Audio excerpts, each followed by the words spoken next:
તો બંનેની ઉક્તિ સમાન આપણને જોવા મળે. કાલિદાસ કહે છે કે ભિન્ન રુચિર્હિ લોકઃ. આ સમાજ અલગ અલગ રુચિ વાળા, અલગ અલગ બુદ્ધિ વાળા લોકો હોય છે. શંકરાચાર્યજી કહે છે તુંડે તુંડે મતિર ભિન્ના. દરેકના મસ્તિષ્કમાં અલગ અલગ વિચાર ચાલતા હોય છે.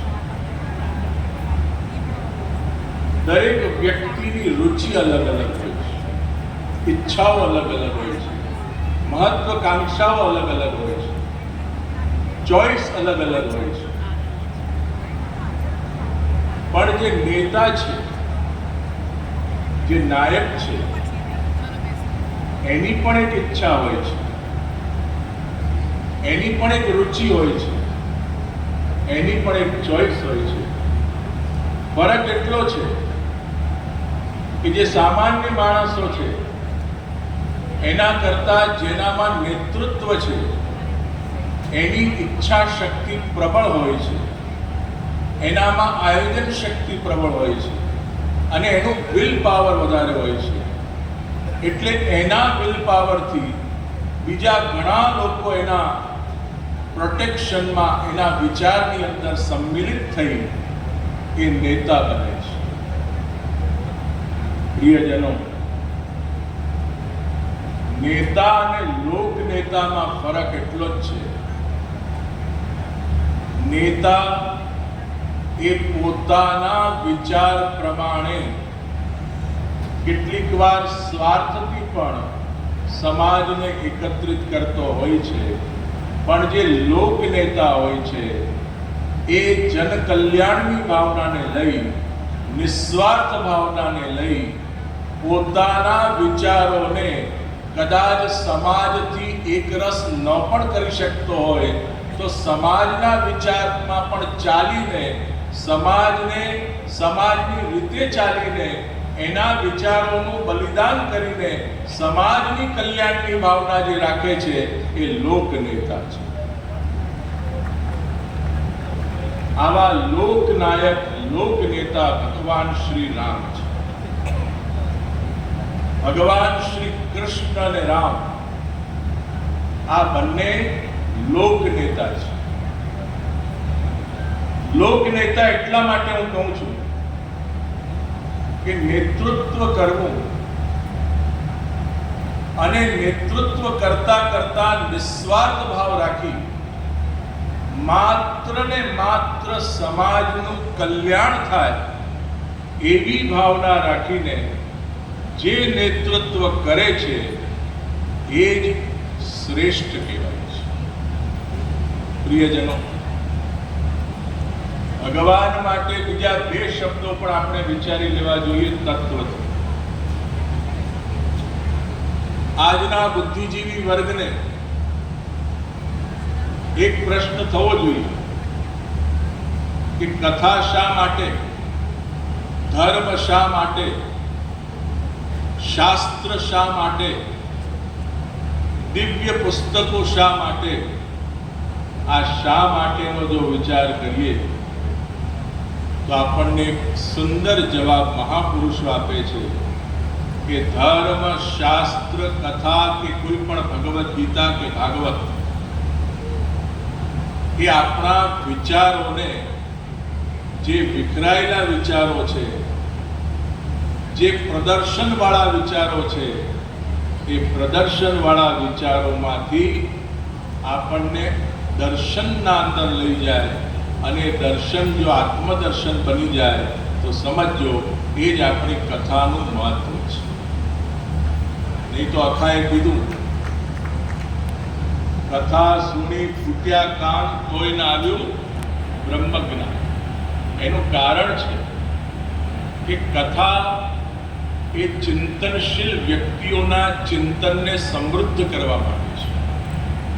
ભગવાને પોતાની કથા, પોતાની લીલા એટલા માટે પ્રગટ કરી કે જેથી સમાજ એમાંથી કંઈક લઈ શકે, કંઈક જાણી શકે, અને જાણીને પોતાના જીવનને ઉન્નત બનાવી શકે. ભગવાન શ્રી રામના માટે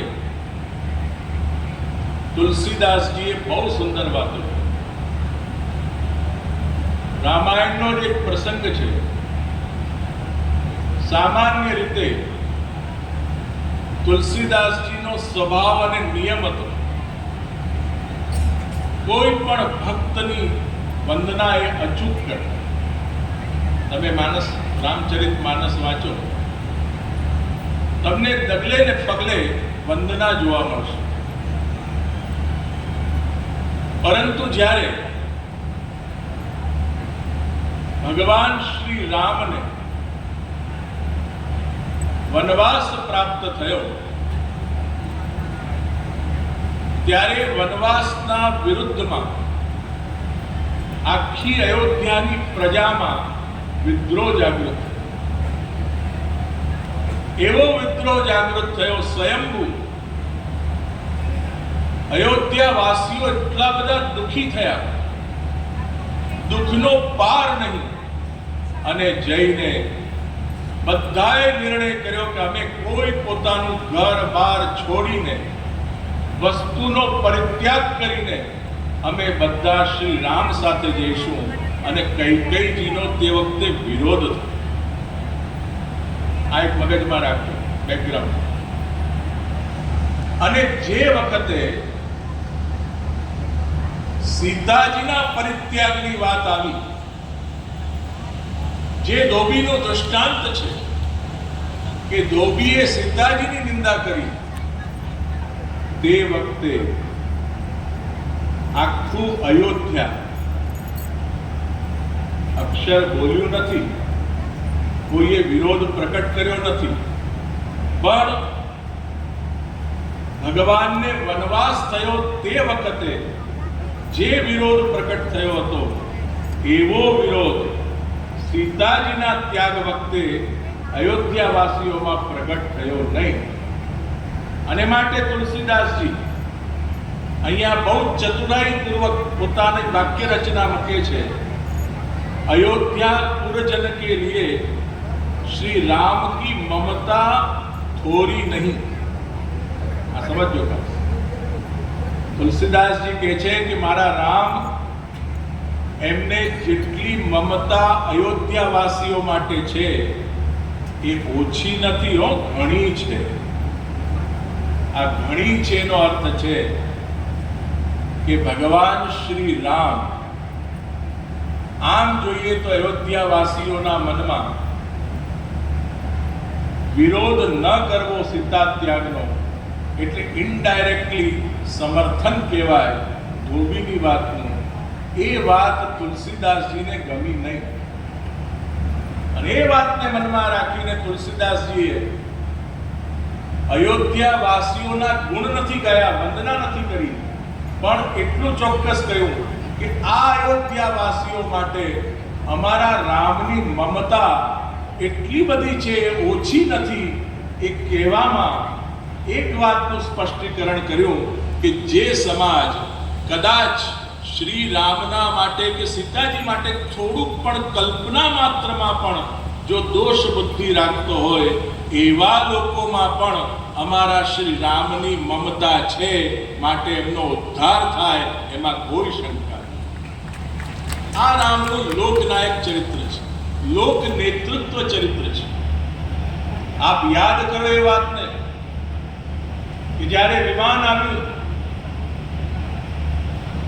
प्रत्येक अयोध्यावासी ने रामे कीधुं कि तुम सब मेरे साथ चलो. एवामां भगवाननी नजर एक जनने शोधी रही थी, अने હતો ધોબી. भगवान कहवा लगा, धोबी कहाँ गया? वही तो कपड़े साफ करता है, उसको भी मुझे ले जाना है. अने भगवाने धोबीने बोलावी, एने पण विमाનમાં બેસાડ્યો. તાત્પર્ય એ છે कि जो भगवान आपणा माटे ममता वाळो थई जाए तो ममता ज्यां होय त्यां एनो स्वभाव छे के दोष जोती नथी. माने पुत्र माटे ममता होय छे एटले पुत्रना दोष मां जोती नथी. एम भगवान ने जो आपणा माटे ममता थई जाए ભક્ત માટે મમતા થઈ જાય તો ભગવાન પણ એ ભક્તના દોષ જોતો નથી, એની મમતાથી જ ભક્તને ભીજવી નાખે છે. પ્રિયજનો, આ જ વાત મહાપ્રભુ શ્રી વલ્લભાચાર્ય જુદી રીતે કહે છે. મારે તમને એ સમજાવવું છે. તુલસીદાસજીએ તો ભગવાનના સ્વભાવની વાત કરી અને એક સરસ મજાની પદ્ધતિ ભગવાનને પ્રેમ કરવાની આપી. તુલસીદાસ બહુ ઈશારામાં કહી રહ્યા છે કે ભગવાન તો બહુ મોટો છે, નિર્વિકારી છે, અનંત છે, અને શાસ્ત્ર કહે છે કે સમાન શીલેષુ વ્યસનમ, ભગવાન જેવા થવું પડે જો ભગવાનને પામવા હોય તો. પરંતુ તુલસીદાસજી બહુ સરસ વિચાર આપે છે, ભગવાન જેવા મોટા થવું એના કરતા ભગવાનને આપણા જેવા બનાવી લઈશું તો ભગવાન સરળતાથી મળી જશે. એમણે ઉપાય બતાવ્યો કે ભગવાનને એટલો બધો પ્રેમ કરો કે ભગવાન આપણા જેવો થઈ જાય. આપણા જેવો થઈ જાય એટલે આપણો મિત્ર બની જાય, આપણો બાળક બની જાય, આપણો સખા બની જાય. આ જ વાત મહાપ્રભુ વલ્લભાચાર્યજી પોતાના પુષ્ટિ માર્ગમાં કરી અને મહાપ્રભુજીએ ડંકાની ચોટ પર કરી કે અમારો ભગવાન જ્યારે પુષ્ટિ માર્ગમાં, પુષ્ટિ ધર્મમાં બિરાજમાન હોય છે, પુષ્ટિ એટલે કૃપા, એ શ્રીનાથજી બાબા એ પુષ્ટિ પુરુષોત્તમ છે. ભલે રામ મર્યાદા પુરુષોત્તમ છે, તેમ છતાં પણ મૂળમાં એ પૂર્ણ બ્રહ્મ છે. એટલે વલ્લભાચાર્યજી 500 વર્ષ પહેલા ભગવાન શ્રી રામ માટે એક બહુ સરસ શબ્દ વાપર્યો, અસ્મદ સ્વામી સમો મતા. આ રામ અમારા સ્વામી શ્રી કૃષ્ણના સમાન જ છે, એક જ છે, ફક્ત લીલા ભેદ છે. પેલા મર્યાદા પુરુષોત્તમ છે, આ પુષ્ટિ પુરુષોત્તમ. પુષ્ટિ પુરુષોત્તમ કૃષ્ણ છે, તેમ છતાં રામ પૂર્ણ બ્રહ્મ છે, કૃષ્ણ જ છે, અને રામ અને કૃષ્ણમાં કોઈ ફરક નથી. એટલે મર્યાદા ધારણ કરીને પણ પોતાના મૂળ સ્વભાવને કદી ભૂલી શકતા નથી. લીલા માટે મર્યાદા ધારણ કરી છે. અને પ્રિયજનો,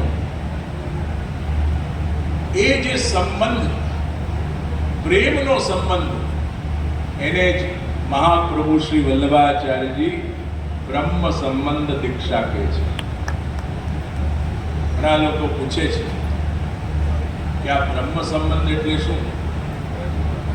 જે દિવસે આપણા મનમાં એવો ભાવ જાગે કે બધા સંબંધો આ જન્મના છે, પણ મારો સાચો સગો તો શ્રીનાથજી છે, અને એ ભાવ જન્મે પછી જ્યારે ઠાકોરજી સાથે આપણો મેન્ટલી રિલેશન બંધાય. મેન્ટલી રિલેશનનો અર્થ છે તમારા ઠાકોરજી, શું તમે રિલેશન બાંધશો? અહીંયા એક પ્રશ્ન તુલસીદાસજી રામાયણમાં કરે છે. એક વાર ભગવાન શ્રી રામે તુલસીદાસજીને પૂછ્યું, हे तुलसीदास, तुम्हारा और मेरा नाता क्या? जो तुलसीदास खूब चतुर भक्त है, एमणे भगवान ने कीधु, महाराज आप ब्रह्म ने हूँ जीव, आप स्वामी ने हूँ सेवक, आप मारा माता पिता बधु ज छो. भगवाने प्रश्न कर्यो तुलसीदास ने, भाई आ बधु ज छे, एमांथी तू एक रिलेशन पसंद कर, एक संबंध पसंद कर. तुलसीदास जी भगवान नो स्वभाव जानता था. एमने भगवान ने बे हाथ जोड़ीने विनती करी, महाराज मैं चुनूं, मैं आपको मेरे रिलेशन के लिए चुनूं, उससे बढ़कर तो आप ही बताइए कि आप मुझे किस भाव से चुनते. लायो समझू छू, तमे एम कहो कि आप भगवान मारा पुत्र छो, तमे मारा सखा छो, तमे मारा स्वामी छो. શું આપણામાં એ તાકાત છે કે આપણે સાચા અર્થમાં ભગવાનના પુત્ર બનીને બતાવી શકીએ? શું આપણામાં તાકાત છે કે કે આપણે સાચા સેવક ભગવાનના થઈને બતાવી શકીએ? આ જવાબદારી તુલસીદાસજીએ ભગવાન પર નાખી. હે પરમાત્મા, મારામાં તાકાત નથી કે હું આપને કોઈ સંબંધથી બાંધી શકું. મારી આપને વિનંતી છે, આપ જે સંબંધ મારા માટે ચૂનશો, મારા માટે નક્કી કરશો, એ સંબંધ આપની જવાબદારી છે. આપ અગર મને સેવક તરીકે માનશો તો મને સેવક તરીકે રાખવાની જવાબદારી આપની છે. આ કેટલી બધી ભક્તની ચતુરાઈ છે. અને ભક્તનો એક પ્રકારનો ભગવાન માટેના સ્વભાવને જાણવાનો પ્રયત્ન છે. ભક્ત જાણે છે કે મારા પ્રભુનો સ્વભાવ છે, એકવાર ભગવાન જે કહી દેશે કે તું મારો સેવક, તો સેવક કદાચ ઊંધો ચાલશે પણ ભગવાન એના સેવકને છોડશે નહીં. અને એનું પ્રત્યક્ષ પ્રમાણ રામાયણની અંદર સુગ્રીવ છે. હનુમાનજીએ બધા સાથે મિત્રતાઓ ભગવાનની ઘણી વાર કરાવી, પરંતુ જ્યારે સુગ્રીવનો પ્રશ્ન આવ્યો, હનુમાનજીએ શ્રી રામ લક્ष्मणને વિનંતી કરી, महाराज सुग्रीव आपको मिलने आ सकता है, परंतु मेरी आपसे विनती है आप चलकर सुग्रीव के पास जाइए और उसके साथ मित्रता करिए. भगवान सामे चालीने सुग्रीव पासे गया. અહીંયા હનુમાનજીએ બીજું કૌતુક કર્યું, महाराज आपकी मित्रता तो मैं करा दूंगा, पर मेरी विनती है कि अग्नि की साक्षी में मित्रता हो. ખ્યાલ આવ્યો? અગ્નિની સાક્ષી એટલા માટે કે કદાચ સુગ્રીવ પોતાની મિત્રતા નિભાવી ન શકે તો પણ ભગવાન પોતાની મિત્રતા નિભાવે. આનું નામ કૃપા છે. અને થયું પણ એવું, યુદ્ધ જ્યારે શરૂ થયું, સુગ્રીવ ભૂલી ગયો ભગવાન શ્રી રામને, સુખ ચેનમાં ખોવાઈ ગયો. અને આજે પણ ઘણીવાર એવું બને છે, ઘણીવાર આપણે જ્યારે સુખમાં હોઈએ ત્યારે ભગવાનને ભૂલી જઈ આપણે મસ્ત બની જઈએ છીએ. જ્યારે સુગ્રીવ પણ ભૂલ્યો ને આવ્યો નહીં, ત્યારે આપણા શ્રી રામચંદ્રજીએ થોડો ક્રોધ કર્યો. પ્રિયજનો, આ વાત નીકળી ત્યારે કહેવું પડે કે ભગવાન શ્રી રામ મહાપ્રભુજીના મતે શ્રી કૃષ્ણનો હાસ્યનો અવતાર છે. શેનો? હાસ્ય, સ્મિત. અને ભગવાનનું સ્મિત એટલું બધું સુંદર કે ભગવાન જ્યારે સ્મિત કરે ત્યારે મરતો માણસ જીવતો થઈ જાય. મહાભારતમાં એવી કથા છે અને મહાભારતમાં એવું વર્ણન છે કે જેટલા પણ યુદ્ધના સૈનિકો કૃષ્ણ જ્યારે અર્જુનના સારથી બન્યા હતા અને ભગવાનની સામે જોતા જોતા જે લોકો પણ યોદ્ધાઓ, ચાહે કૌરવના હોય કે ચાહે પાંડવના હોય, એ લોકોના મૃત્યુ થયા, તત્ક્ષણ એમને મુક્તિ મળી છે. કારણ કે ભગવાનના મુખારવિંદની અંદર એ શક્તિ છે, એમના હાસ્યમાં એ શક્તિ છે કે મરતાને પણ જીવાડી દે. એવા ભગવાન શ્રી રામનું મુખારવિંદ છે. એટલે જ્યારે ક્રોધ ભગવાને કર્યો, લક્ષ્મણજીને બોલાવ્યા, લક્ષ્મણને કહ્યું कि सुग्रीव आया नहीं है, जिस बाण से मैंने बाली को मारा था उसी बाण से मुझे सुग्रीव को मारना. आ कथा शंकरजी पार्वतीजीने संभळावी दे અને પાર્વતીજીના મનમાં શંકા પેદા થઈ કે શું રામચંદ્રજીને આટલો બધો ક્રોધ આવ્યો? શંકરે ત્યાં જવાબ આપ્યો, હે પ્રિયા, જે શ્રી રામના દર્શન માત્રથી કામ, ક્રોધ, લોભ અને મોહ જતા રહે છે, શું એ રામ ક્રોધ કરે ખરા? કેટલો સુંદર ભાવ છે. અને જે વખતે શંકરજી કહેવા લાગ્યા કે શ્રી રામનો એટલો બધો આ અદ્ભુત અભિનય છે કે પોતે ક્રોધ કરી રહ્યા છે લક્ષ્મણને જગાડવા માટે, આ એમની લીલા છે.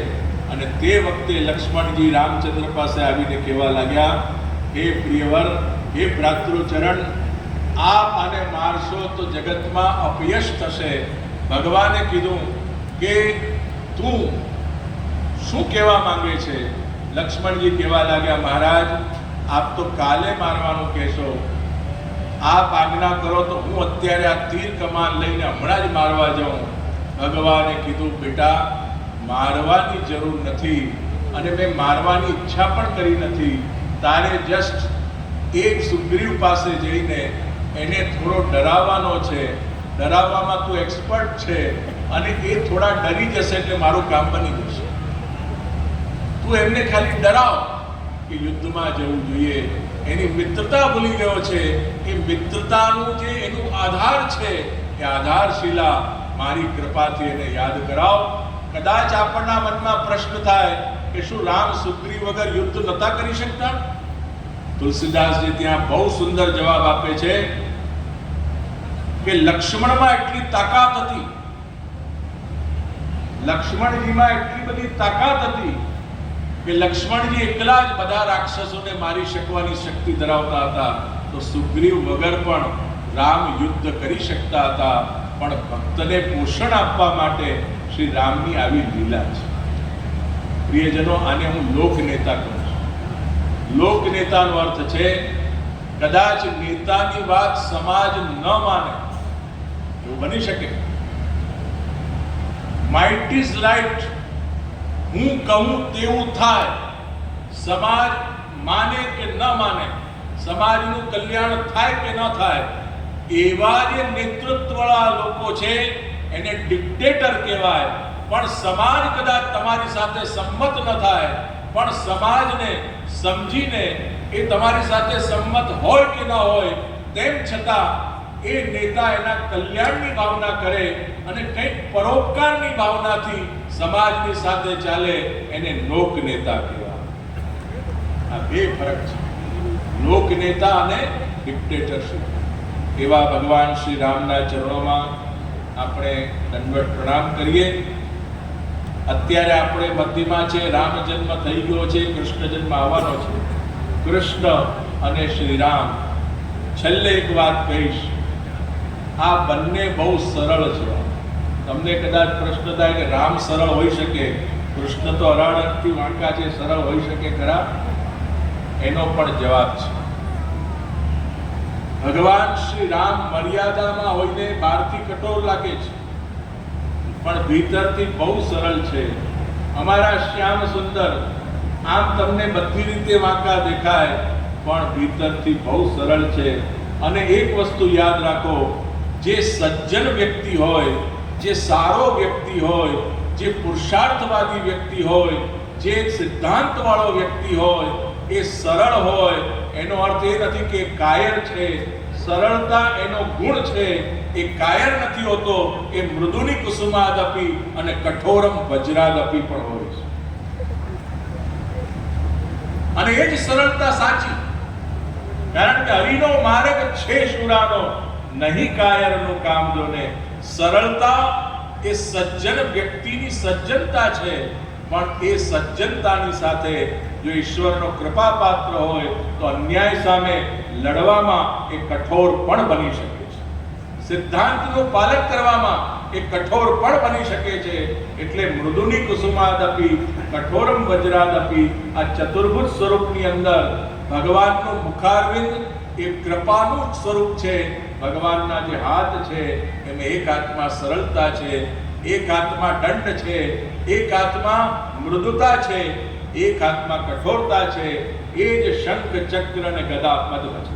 એ જ દ્વારકાધીશ અને એ જ શ્રી રામચંદ્ર છે. બોલો શ્રી વલ્લભા શ્રી કૃષ્ણ કનૈયા.